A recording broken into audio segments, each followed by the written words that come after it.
Hi, I'm Coach Mea. Thank you all for tuning in to Season 2, Episode 4 of Glow 365 TV, Our Greater Level of Wellness. Please don't forget to like and subscribe on YouTube at Official Women of Culture, and culture is spelled with a K. There you'll see all our previous and current shows. Greetings, Glow family.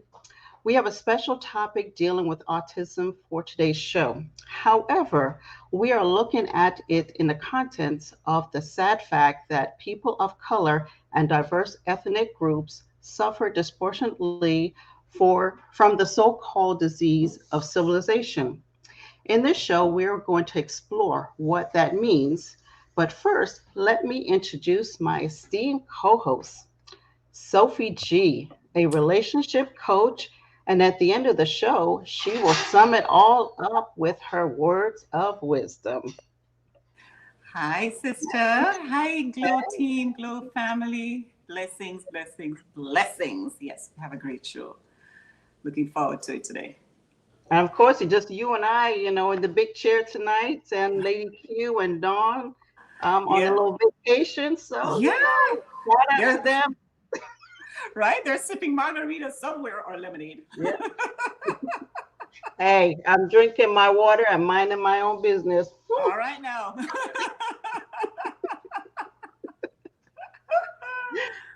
My God. It's all yours. You got the mic. Well, you know what? Today is a beautiful day, as we said before, and we do have a great show lined up for you today. Today we're going to be talking with somebody who's a very remarkable person.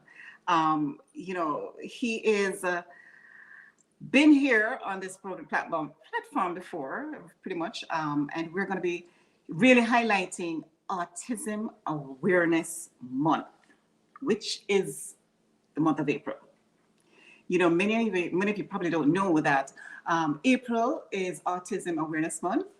April, we bring awareness to focus on sharing stories regarding autism. This is to increase understanding and acceptance of people with autism and foster worldwide support. Autism or autism spectrum disorder, which is otherwise called ASD, refers to a broad range of conditions characterized by challenges with social skills and repetitive behaviors, speech and nonverbal communications. And again, we just want to really take this time to, Mea, I think, you want to jump more into it, into regards to who autism affects.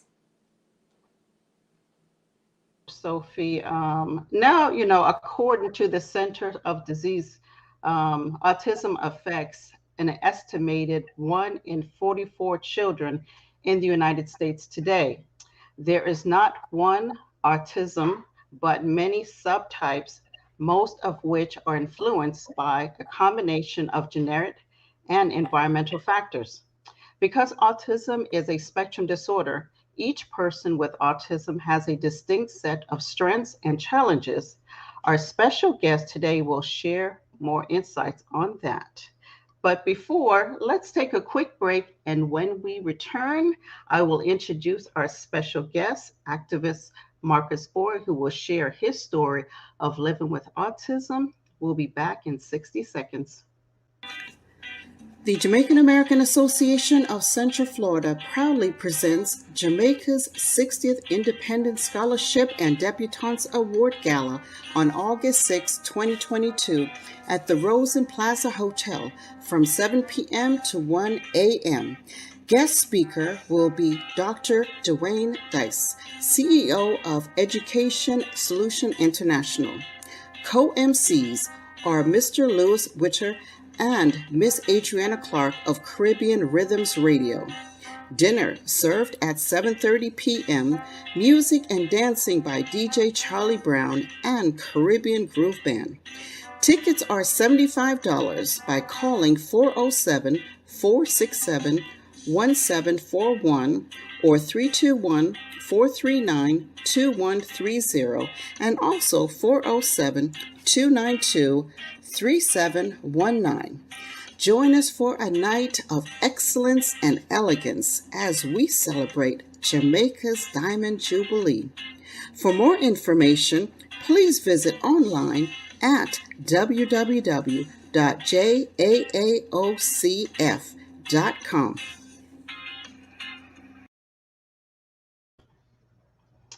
Yes, and welcome back. I'm definitely looking forward to attending the Jamaican American Association's 60th Independence Diamond Jubilee in August, celebrating Jamaica's independence. But let's get to our guest here. In KO Magazine, June, July, August 2020, our journalist Ronnie Hawkins shared an exclusive interview titled The Man, the Voice, the Mission of Overcoming Many Obstacles and Challenges After Being Diagnosed with Autism. Today, he's making a difference in raising awareness as an advocate and activist for those on the spectrum. His mission is to encourage, educate, and be the voice of the voiceless for those living or caring for people with autism. First, let's watch a short video about activist Marcus Boyd.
Again, we are so honored to have him here today.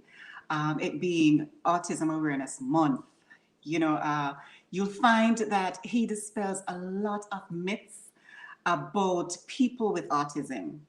And Marcus Boyd, born in Atlanta, GA, he is a 4-time award-winning autism activist, first African American to receive this award, a 13-time award music producer and composer. He plays multiple instruments.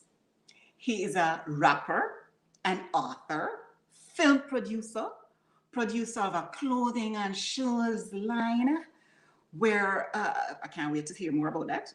He was also in the KUO magazine's 2020 Ribbons of Survivors 365. He was the Autism Ambassador. And I want to just take this time to give a warm, beautiful KUO Globe welcome to Marcus. Welcome, welcome, welcome to our show. Listen, I'm honored and I'm grateful to be on this platform. I'm finally on Globe 365 TV. Grandma, I'm here. We love you, man. We just love your spirit. We love your spirit. And we know the radio land and TV land is waiting to just fall in love with you right here on this platform as well. Right, Mea?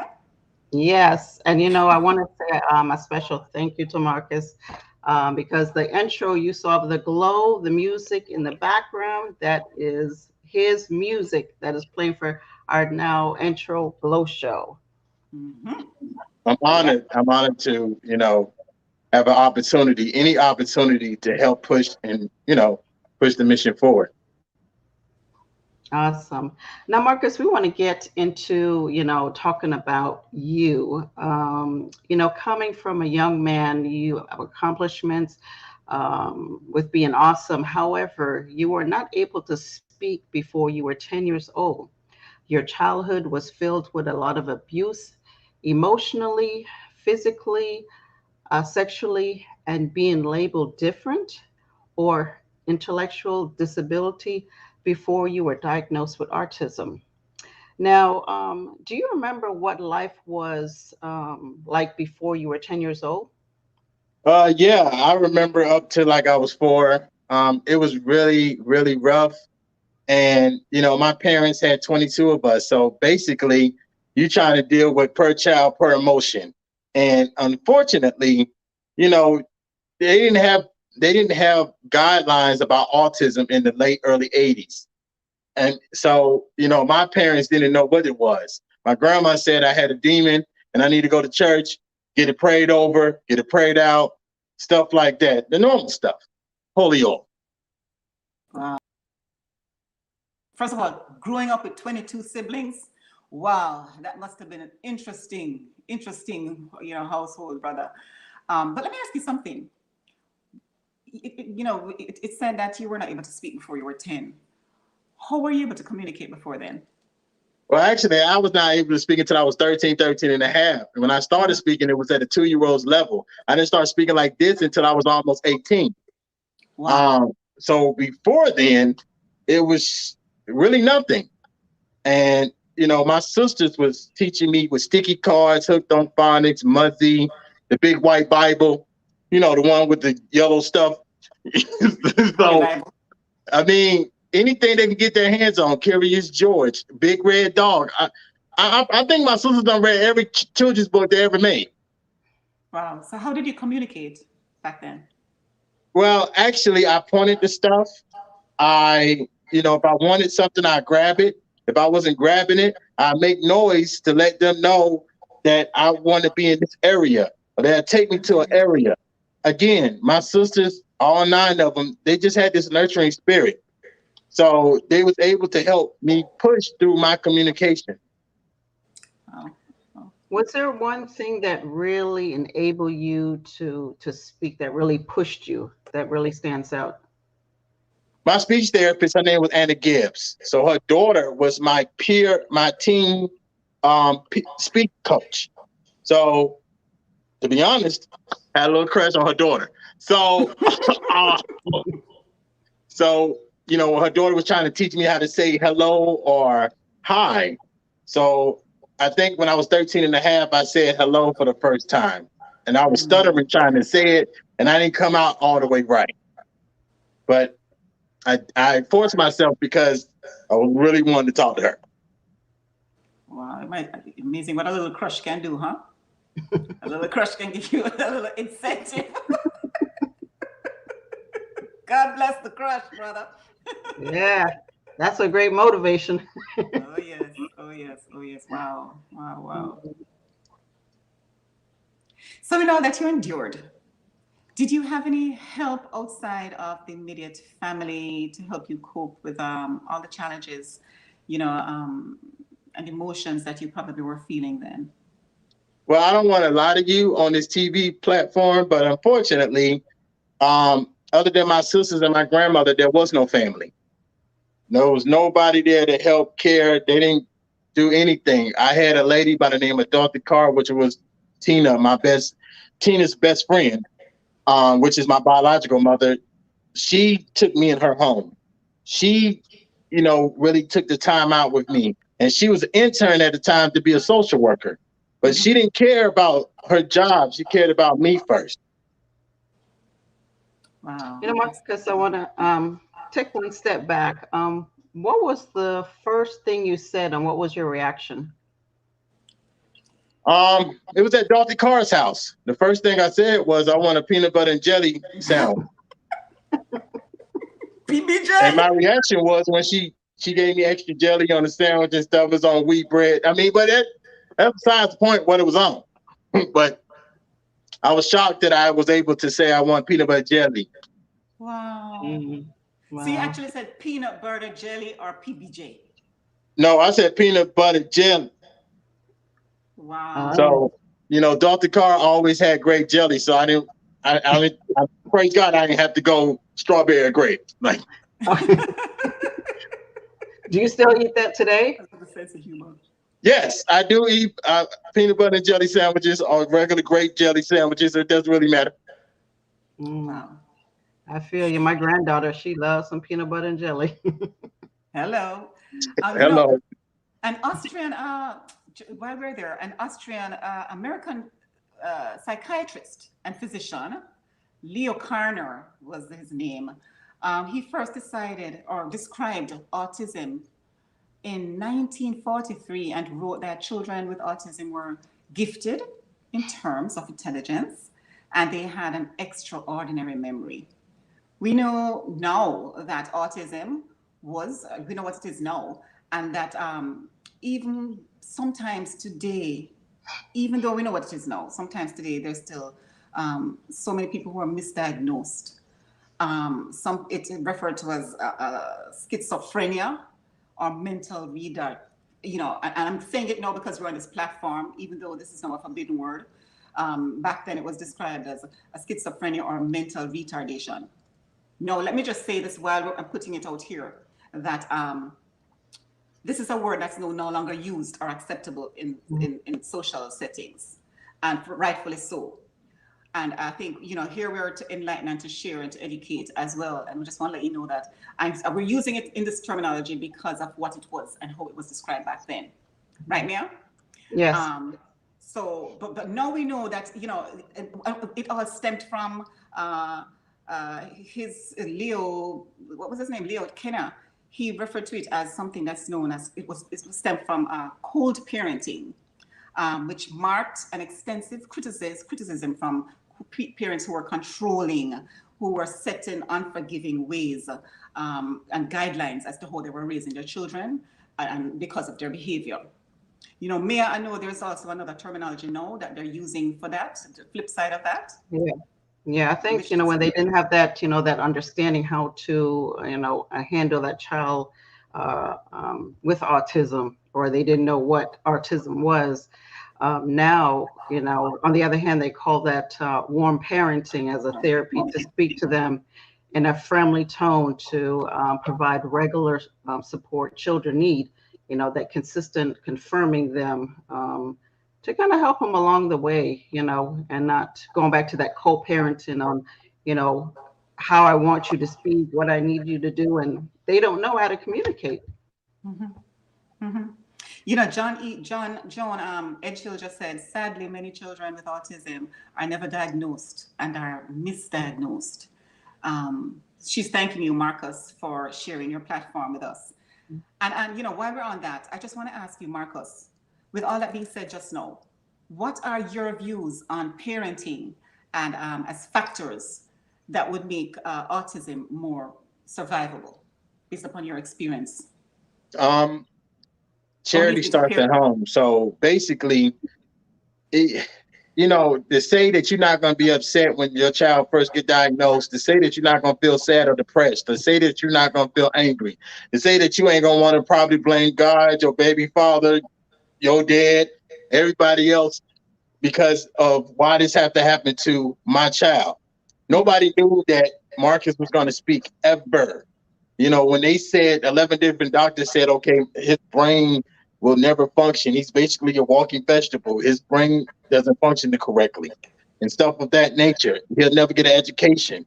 The thing is that parents have to have patience and love. And yes, it's going to be hard. It's going to be difficult. There's going to be valleys you're going to have to climb. But at the end of the day, God gave you that special gift and that special person for a reason. He's never going to put too much on us that we can't bear. So the problem is a lot of parents want microwavable results, and it's not microwavable. I still have autism, and next year I'll be 40, January.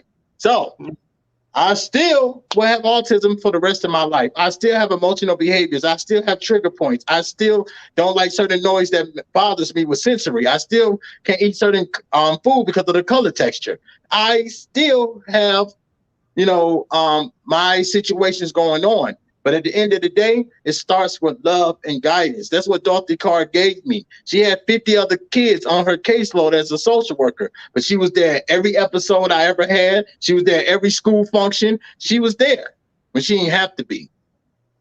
Yeah, that is awesome. You know, it's nice to have that, you know, caring social worker, just someone there to just, you know, help you along the way. Now, Marcus, we know today that, with all the studies that they've done, that, autism is a lifelong disease, as you just mentioned. You still have it. It's not going anywhere. And some of the symptoms are, delayed language, cognitive and learning skills, even epilepsy and seizure disorder, and mood and emotional reactions, just to name a few. Marcus, you formally was diagnosed at age 10, as you mentioned. How was your autism discovered, and what was your reaction? It was based off my behavior when I was, rocking in corners, when I was using the bathroom on myself and stuff of that nature, because, I had difficulties using the bathroom on myself. So I didn't start doing that till I was like 18, 19, where a child would stop doing that around 2, 3, maybe 4, and stuff of that nature. I mean, I had very, very violent behavior in school. I couldn't stay in school. I had a well, they call them peer specialists now, but back then Bob Ortner was called a behavior aid. So my grandmother was tired of taking me to churches. So a friend of hers told her to take me to Clifton Springs Mental Health Center and go see Dr. King. And Dr. King said that I had severe autism, or other words, classic autism. He sent her more recommendations to other doctors around Georgia. Those doctors sent her to other recommendations to other doctors in New York because we was going back and forth. So you talking about 11 different doctors in two states basically said the same thing. Wow. Wow. You just answered a couple of the questions I was going to ask you just now. So, that must have been, but look where you are now. I was going to ask you if there were any kind of a special therapy that aided you in getting to where you are once you started seeing the doctors and all of that. Was there any special kind of a treatment therapy or exercise that you had to do that brought you to where you are now? I wouldn't say it was because of the doctors. I would say it's because of my grandmother, my sisters, and my behavior aid, and because of Dorothy Carr. See, we talking about a different time frame. We're talking about 30-something years ago. Mm-hmm. So, I don't know what they do now, but back then it was, it really was a village.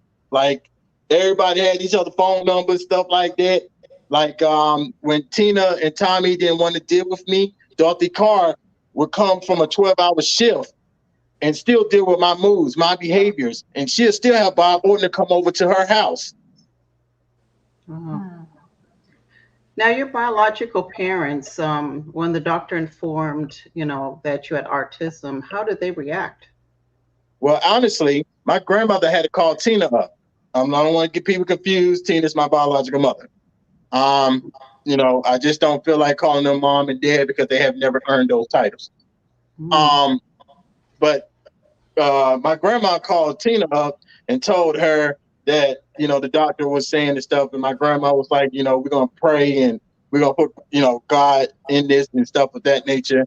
And simply before Tina hung up, she said, well, his mental all word is your problem. She hung up. That was it. Wow.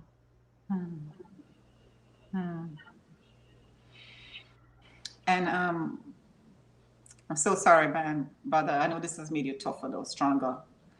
Do you remember how old you were at that time? Was it 6 years old, I think you said it was, when you were separated from your mom? Well, I was separated actually at 4, but I didn't really get into foster care system until I was 5.5 going on 6. Because for that year, I was with Dorothy Carr.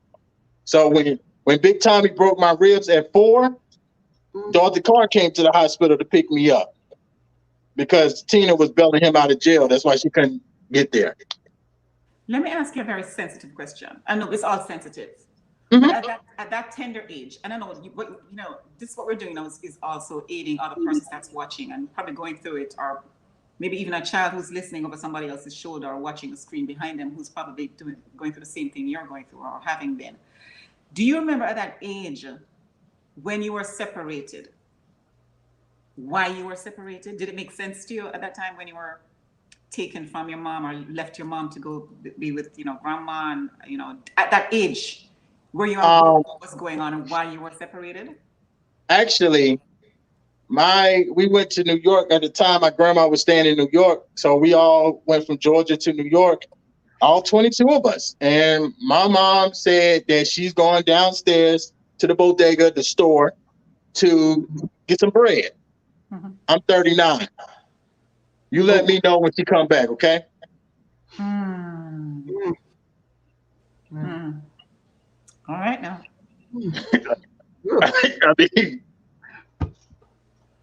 yeah, this is woo. Now this question here, actually the statement I want to read, I want to make sure I read it correctly, because I was like blown away. And I think this was, part of the interview we did back in, 2020. You were the first male foster child in the state of Georgia in 1989 with autism. Yeah, it was 1987. And in Decatur, Georgia, because at that time in Decatur, Georgia, they didn't have foster kids like that. So they had a foster girl, a Caucasian girl, and then they had me in 1987. And there was 16 foster homes and 17 homes. Wow, it was 17 foster homes, 16 group homes, 16 M hospitals. I don't want to 16 hospitals for situations, and 4 inpatient. I mean, we talk about electrical shock therapy, needles. I mean, that's why the book's on the way. That's why the book is on the way. That's exclusive. All right now. Man, that had to be devastating, as a child. But how did that affect your self-esteem and your mental health? Okay, well, since we're on the clothes shelf, I tried to commit suicide 54 times in my lifespan, anywhere from bleach to trying to hang myself, to cut myself, to shooting my leg. I mean, I tried everything. I done had a liquid charcoal so much, I think it's a flavor. I didn't have a self-esteem. I was always depressed because I never had friends. My sisters was my friends. They used to come to my class. They used to come to my lunch, and they didn't go. No, they was not even in my school. They was older. Some was younger, but most of them was older. They didn't go to my school, but they was there every lunch. Every time I had lunch, they was there. Every time I changed class, one of them was there. So that I wouldn't feel like I didn't have a friend, because I had 9 of them. Wow. Wow. Joan says, I'm so sorry for all that you went through. Thank God for your life. Amen. Yes, indeed. Yes, indeed. Yes, indeed. Well, Ms. Joan, definitely I'm honored. She sounds like an inspiration, so I'm definitely honored. And Joan is actually a multiple myeloma cancer survivor. So yeah, she gets yeah. Definitely inspiration. Definitely a role model. Definitely, I'm honored. Yes. Well, we know that we can only imagine, and based upon some of the stuff you shared with us right now, that even being in and out of foster homes, how that may have affected being in and out of the homes. Was there this? How did your foster parents react once they found out that you were autistic? Again, we talk about early 80s, late 80s, early 90s. They didn't use those terminologies. Oh, he has autism. He's autistic. They just used there's something wrong with his N word. Oh, he's the R word. Well, look, shoot, I'm getting this yellow check for him every month anyway. They sending this Target JCPenney clothing voucher for him a month anyway. So we gonna keep him. I don't have to worry about getting a job. That's $2,400 a month. Again, I don't know what they do in foster care now. I don't know what they pay or whatever. But back then, they was paying checks. So basically, they really didn't do anything to help you cope or to grow or understand what you were going through. No, because back then anybody can be a foster parent. I don't even think they did background checks like that. HIPAA law, they didn't really have those type of things in place. Anybody could be a foster parent. And it's not just a movie on something you see on Lifetime. This is real life.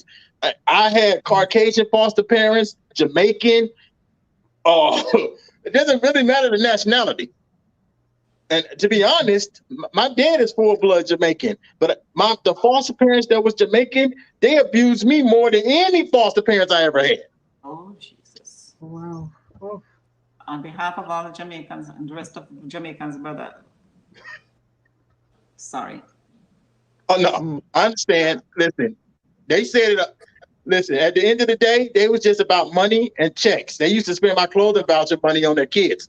So, I mean, I get it. I get it. You know, you getting something for what you think you can get out of it, not to teach, love, or nurture a child.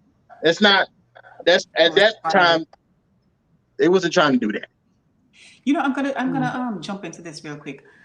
Based upon some of the and all that the stuff you've shared with us, we know that there are quite a few other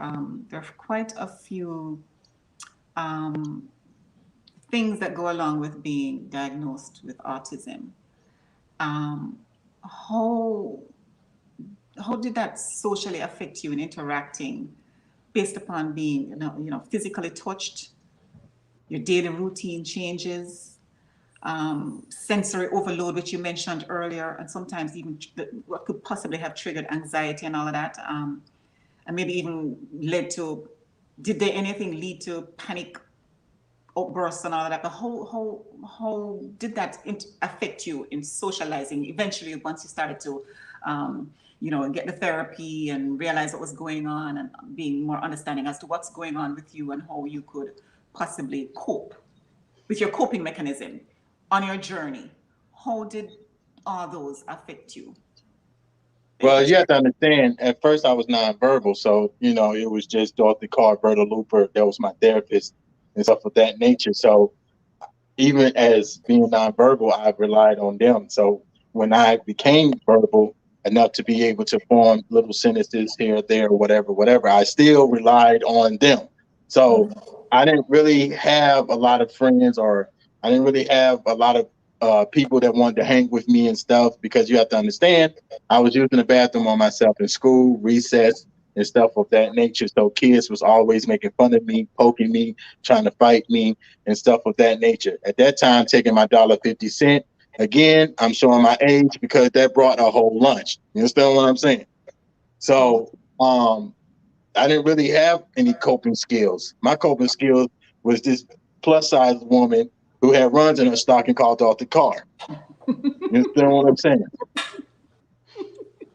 God bless her. You know what? I admire your attitude right now. And I know that came from part of your survival. I know that's just observing you and even talking before we came on live, just how your personality, let me just tell you, TV land, that Marcus, his personality is so contagious. His bubbling, magnetic personality is so contagious. You just want to pull him through the screen and just give him like a big teddy bear. We were cracking up before the show started. Oh, yeah.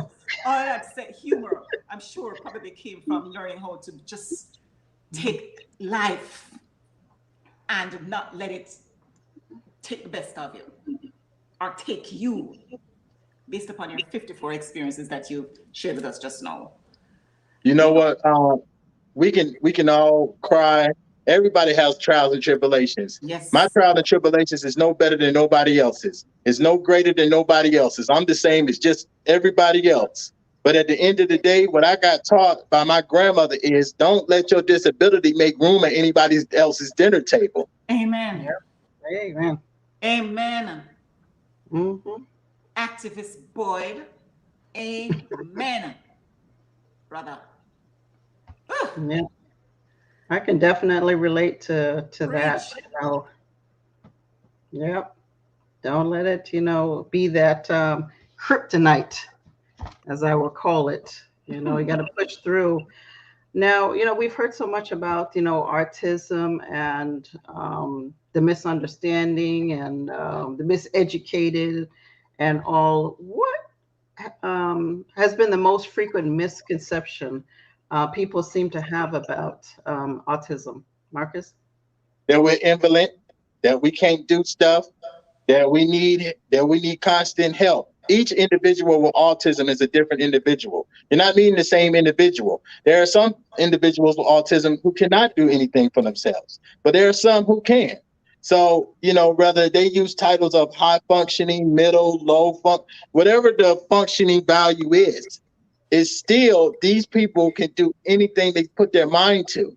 And just because of a diagnosis or a label doesn't cripple them of not becoming to their greatness. So, that's a myth that, we always have to have supervision. We can never be nothing or do anything for ourselves. And we always, going to cause problems in public, have temper tantrums or emotional behaviors. And, we have to have a group of people around us and stuff of that nature. I've been on my own since I was 16. Next year, I'll be 40. Wow. So there ain't been a group of people around me because I've been homeless for almost 3 years. So it ain't been a group of people around me. Wow. You know what? I know we got to take a break, Charlie, Mea, but I was just thinking, I can't wait to get to the part where you share with us how and when you learned that you had all these gifts, these creative gifts of becoming a musician, playing the multiple instruments, of becoming a record producer, of becoming a TV. We can't wait to hear all of that. Right, Mea? I can't wait. I'm getting chills. Author, everything. I mean, he's doing it. So, hey, we're going to be back in 30 seconds. Jeez.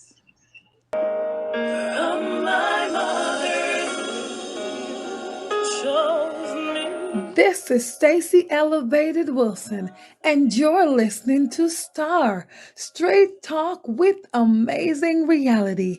Join in every Thursday at 8 p.m.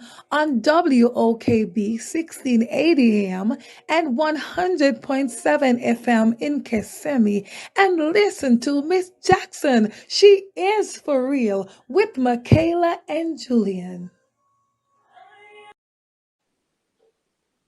Welcome back. If you just joined in or just tuned in, we've been having a really, really, really intense, very, very passionate conversation with our special guest today, Marcus Boyd. He is an advocate. He is an activist.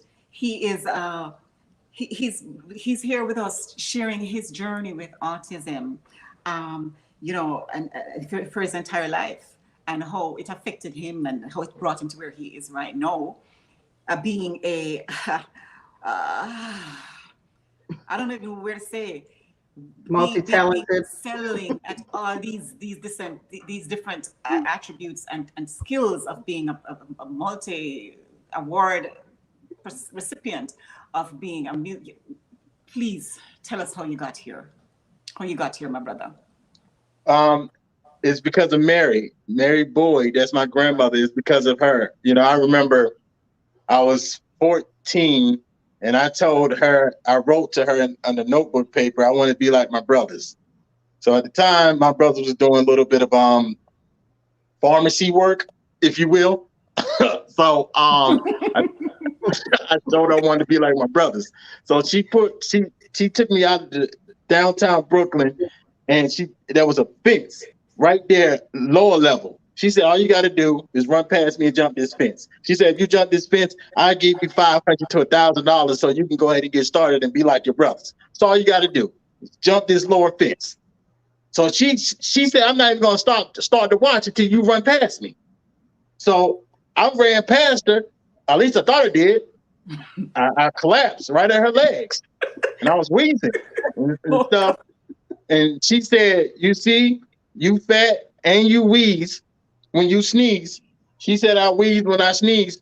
So she said I need to stay in school because a drug dealer is not in my lifespan. So she put me in band camp through the church. And I've been in band camp ever since. It went from band camp to concert, marching band. It went from marching band to poetry session. It went from that to going to Atlanta, being introduced to, at that time they wasn't signed, but being introduced to some really well-known music producers. When I was 15, they gave me my first Acer laptop and Fruity Loops 1, the demo version. Again, I'm showing my age. I said Fruity Loops 1. They probably like 13, 14 right now. But they taught me about digital instrumentation, about beats per minute, about counting beats and counting bars and counting melodies and harmonies. And one thing led to another. And now we're here, almost 23 years later. Mm. Wow. Wow. I mean, he's a master at music, playing multiple instruments, became a rapper, and now a successful filmmaker. During that time there, were you bullied when first indicated that you wanted to embrace these activities? Bully. Listen, okay, I'm from the project, okay? Again, I'm sorry, Glow TV 65. I'm trying to keep this political and correct, but I'm sorry. I'm from straight the projects. Hood. So, so we don't call it bullying. Some people call it hazing. Some people call it joking or whatever you want to call it. I call it everyday life, okay? You step outside, somebody's going to roast you about your shoes, your socks, your pants, how you look, if you slop.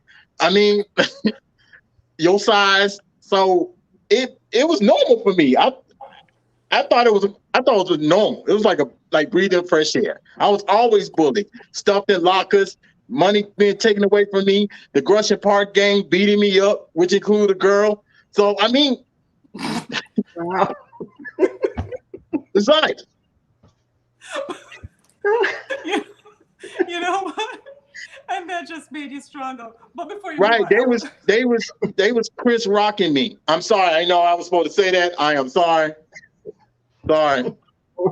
We can edit that out. real right here. We're keeping it real, okay? We can edit that And out. it's Sorry. show business, and it's like what's going on in show business now. It's like the talk. But I want to know, and I know I just got a text message. Somebody wants to know, what was the first instrument you learned to play? A wooden flute, because they was giving them out for free in Brooklyn through the Baptist church. They was giving them out for free. A wooden flute. And then it went to a clarinet, from a clarinet to a flute to an alto sax, from an alto sax to a third line trumpet, from a third line trumpet to electrical piano, electrical organ, piano. I mean, Wow. Did playing music affected your self-esteem, improve it? it didn't start doing it until April when I was 15, 1998. And it started doing it because I finally got a beat that, again, these guys was not signed at the time. But I finally got a beat that I was trying to impress them so much. They was like, oh, man, I really want it. Again, for all you music people out there, do your music business first. Don't just get excited because you got talent. Because they paid me for a beat with some Jabot jeans, some Six Flags season pass, and two tickets to Sizzlers. Again, I'm showing my age. Sizzlers, like you get a whole salad bar for like $2.99, take a date and stuff for like $2.99. But that's how they rewarded me. And they made millions off that beat. Wow. Wow. But I'm interested to know as well. So from moving from the music, how did that transition into TV, into filming? Well, again, I got to thank Tina Bridges, TLA, TLB Productions in Atlanta, Georgia, award-winning film director, cast. I just woke up one day, brushed my teeth, and said I was going to do a short film. Called Tina. She said, let's do it. The rest is history. She didn't even ask me what it was about. She just said, let's do it. And I was like, okay, I feel like I'm in a Nike commercial. So let's go. Wow. And I know you have a movie. We were trying to get a clip. I know you have a movie, and I want you to tell us a little bit about that before we go, and how we can actually see, where we can actually, the viewers can actually see the movie, and if we want to really follow up on that as well. All you got to do is go to YouTube, type in Mini Movie, The Boy with No Voice. It's like almost 20 minutes. They shot that in Atlanta and stuff 4 months ago. Amazing cast, we still showing it at film festivals and stuff across the United States. It won 2 major film awards in India. So I'm really excited about that because this movie is about some of my life with autism. And this is not coming from somebody researched or a guardian or a parent. I actually have autism. So I just wanted to show a little bit of what I went through, when I was younger. God bless you, man. Congratulations, brother. Congrats for all your accomplishments and what you do. Now, it's your film. You're raising awareness, with autism. Tell us about the other things that you're doing. Your foundation, your clothing and shoe line. Okay, so the foundation is called Marcus Boyd Foundation, and that will be up and running soon. Just getting a little stuff together. Shout out to my team, Kathy Taylor, everybody over there. Shout out whole team. The clothing line, the A collection, which is formulated from autism community. Everything I do is autism. The A3 shoe line. We started with the puzzle piece shoes, but we're moving on to new designs and new products and stuff of that nature with the shoes because we want to respect everybody's views and their thoughts on different things in the autism community. The coloring book, we about to be able to put that everywhere, stuff like that. The autobiography book is on the way. I'm working on a children's book. Yeah, see? Coloring book. Yeah, see? This guy. This guy right here. Yeah. Right. Marcus the superhero. Yeah, I'm holding it up because you a hero too. You a superhero. Yeah. Amen, man. Amen, brother. Amen. And I know while you're doing that, I think it's let everybody know, apart from the superhero, that the name of your film is called The Boy with No Voice. Yes. Correct? Yes. All right. The Boy with No Voice. Wow. That's also my autobiography. That's the same title, The Boy with No Voice. So these little bit of snippet of stories I've been sharing on this amazing platform, you get to read them in depth. Read them in depth and stuff. So proud of you. So proud of you. So proud of you. Well, I think we need to take a quick break.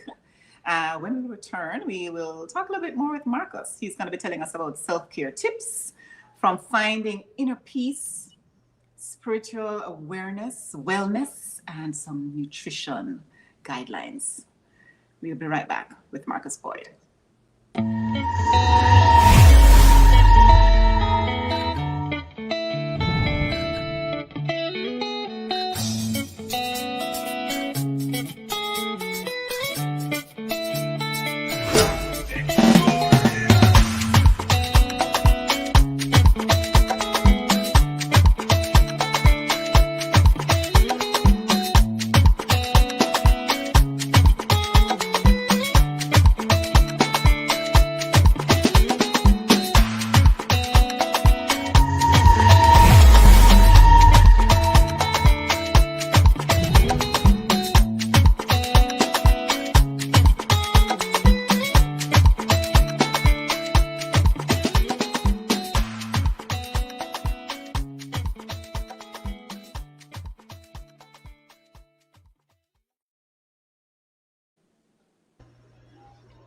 Welcome back again. We are talking with activists for autism, Marcus Boyd.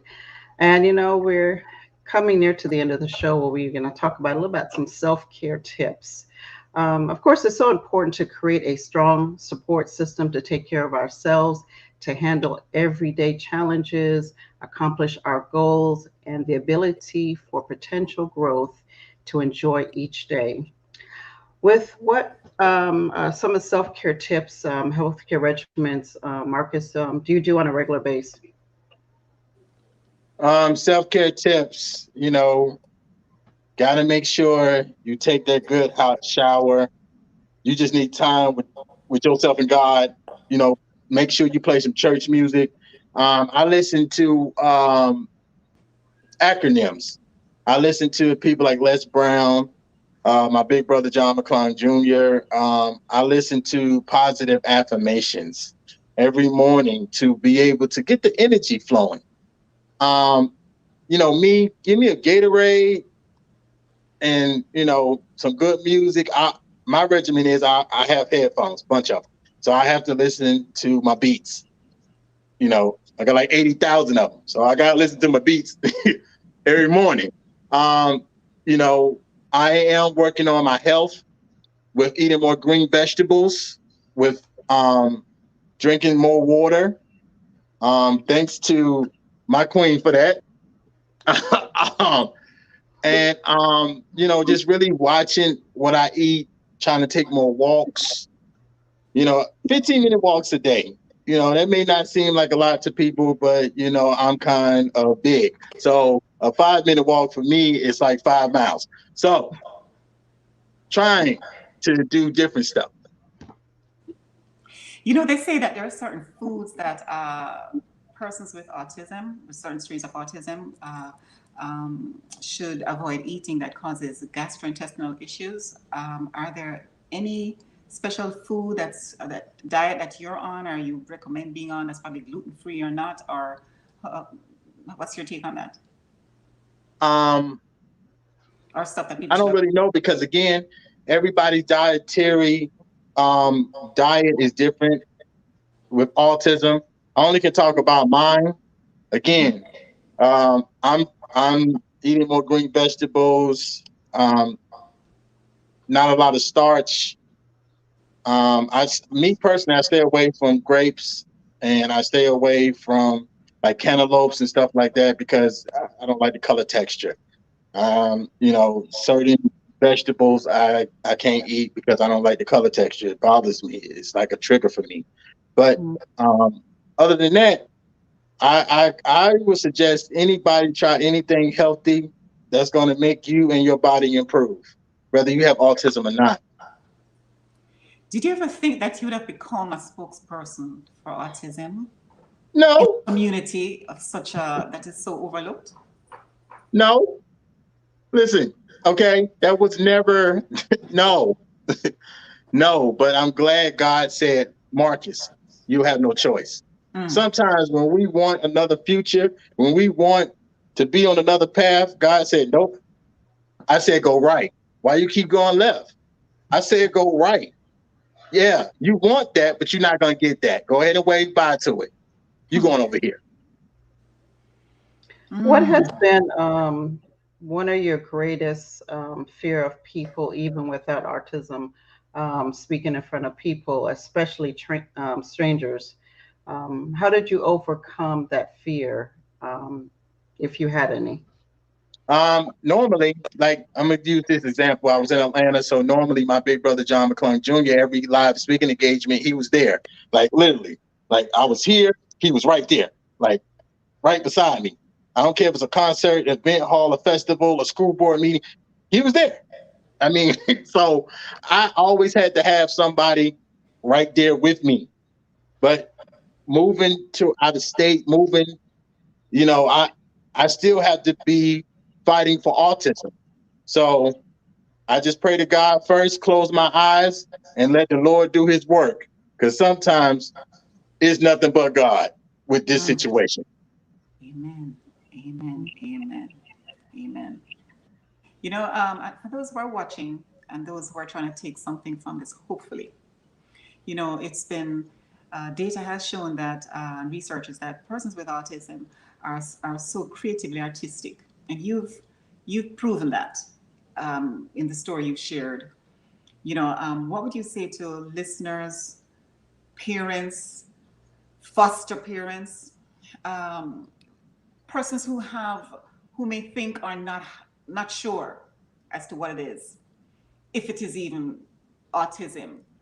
What is it that you would say to anybody who's listening or watching right now? What kind of advice would you give a person who's not sure, who may think they have a child who's probably acting a little unique, who's not talking much, who maybe be playing with a toy that looks like they may not speaking, but maybe they want to play with the keyboards a little bit more. Any kind of advice or suggestions or recommendations you would say to anybody who's watching this right now? I would say that if you think it from your heart, but you don't want to say nothing to your husband, or you don't want to say nothing to your wife, or you don't want to say nothing to your family, if your first mind thinks just a little bit, like it may be something wrong, it may be something that's not right or whatever, please have your child, your teenager, or your adult, because a lot of adults get tested in a later age. So please have them tested, because you don't want to wait until they get 10, 11, 12, 13, or whatever. When you could have got them tested, start really understanding the process, and really take this head on. Because again, it's not like, okay, well, they're going to grow out of it. You know, they ain't going to do this no more. I'm nobody's doctor. I'm not a medicine. I can't tell you if your child or a person will ever talk or whatever. But even if they're not talking, they still verbal. So I will say, if you see it, if you feel it in your spirit in any type of way, please go get them tested. The earlier, the better. Well said. Wow, definitely. Well, Marcus, we have come to the end of the road, and Oh, golly, we I was just have. enjoying this. We love you, But man. before we leave, I want to thank you so much, for being here. I was so honored that we were able to feature you as our cover story, in 2020. And I learned so much about you. And you're my superhero. I mean, you're amazing. I mean, is there any final words that you'd like to share with our viewers that, we didn't cover? Where can we follow you and all that? The website, autismactivistmarcusboyd.com, is getting done, is on the way. But until then, Facebook, Marcus Leonardo Boyd, Instagram, Autism Activist Marcus Boyd, or Marcus the Interviewer, Twitter, Boyd at Boyd Autism, or Autism Activist Marcus Boyd. Please reach out to me. I'm not a celebrity or not anything else. I will talk to you back and help any way I can. And my last words is this: for anybody who has autism, for anybody who has a child who doesn't have autism, always remember that your child is a gift. They're special, and they're geniuses. They're creative. They're smart, and they're loving, and they can do anything. And I stand with you. I stand by you. I believe in you, and I love you. Mm. Thank you. Thank you. And of course, if you're anyone out there that would like to book an interview with Marcus, you're in the Orlando area, you can contact me at email. I am KUO magazine at gmail.com. Again, that is I am KUO magazine at gmail.com, and I will definitely get you connected with him. And again, we want to continue to raise awareness 365, not just in the month of April. We want to keep this going as well. Again, Marcus, you are our superhero, our community leader of all time.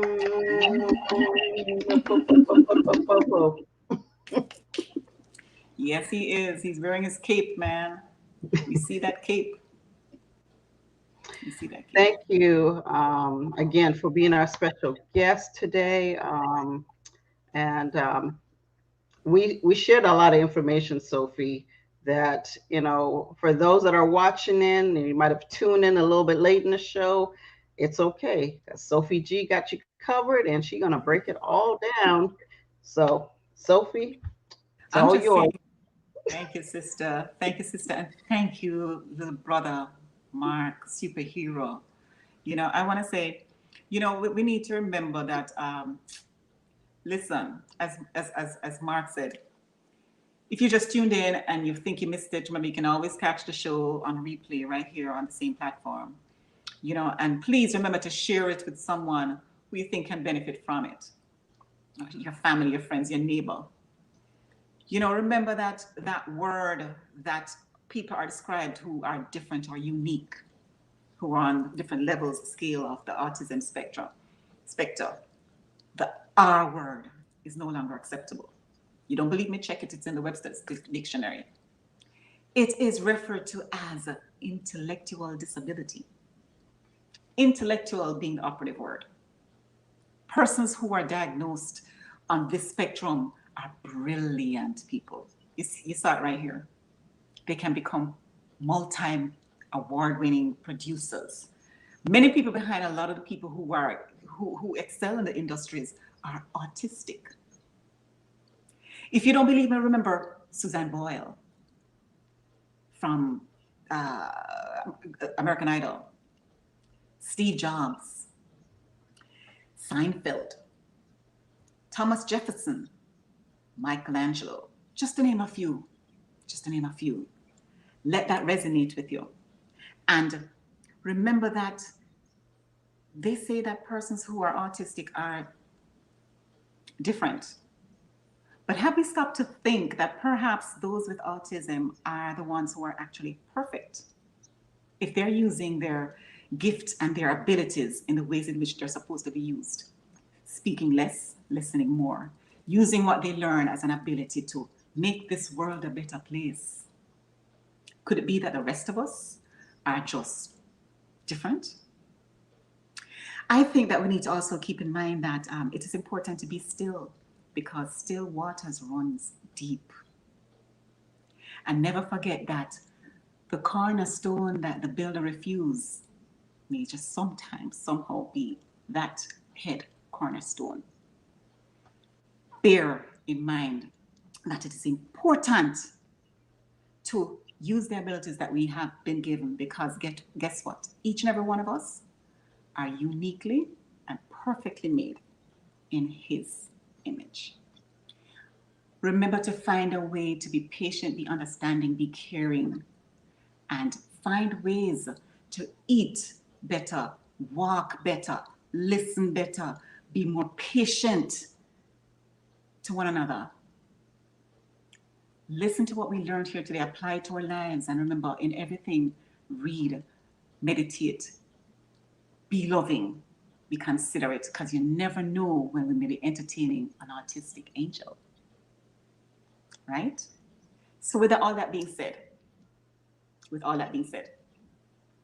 please, let's find a way to bring out the greater level of wellness in all of us. Find a way to bring out that brilliant glow. Until next time, please check us back right here, second Tuesday every month on this platform. We love you. God bless. Thank you, my brother.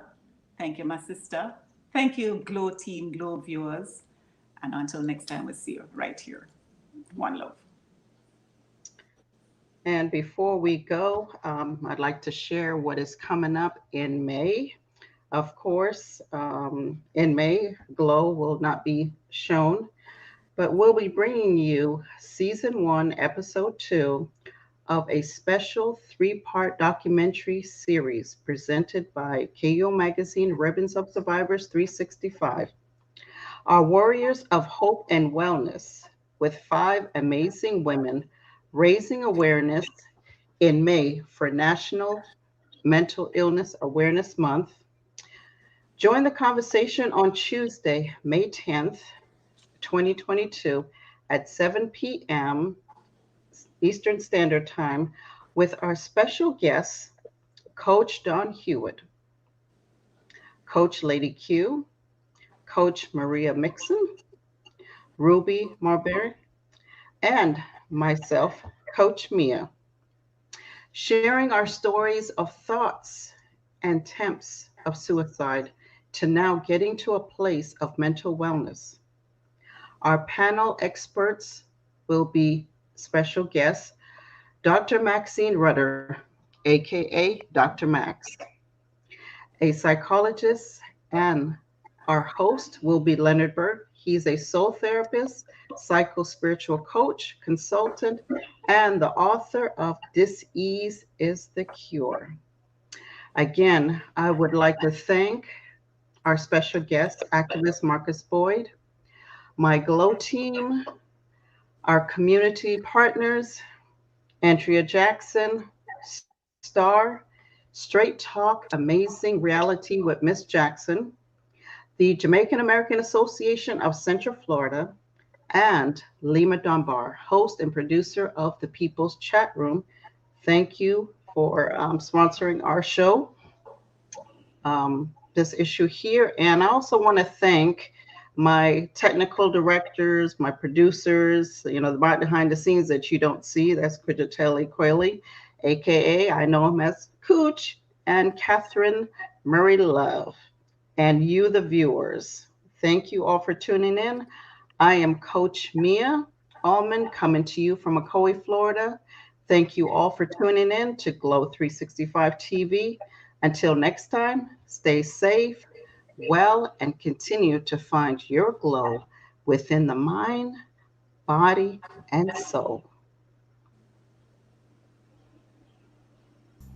I am excited to officially announce that as we speak, Kweliworks is setting up the Kweliworks Empowerment Broadcasting Network. This institution will assist development groups in the U.S. and around the world to set up their own empowerment television channels. Our licenses and software enable these channels to be accessed through Roku, Amazon Fire, Chromecast, or Apple TV, thus ultimately giving us access to potentially 250 million subscribers. As part of that effort, we are launching our own Kweliworks Self-Empowerment channel in the first quarter of 2022. I hope you are as excited as we are. So stay tuned, as the game has indeed changed.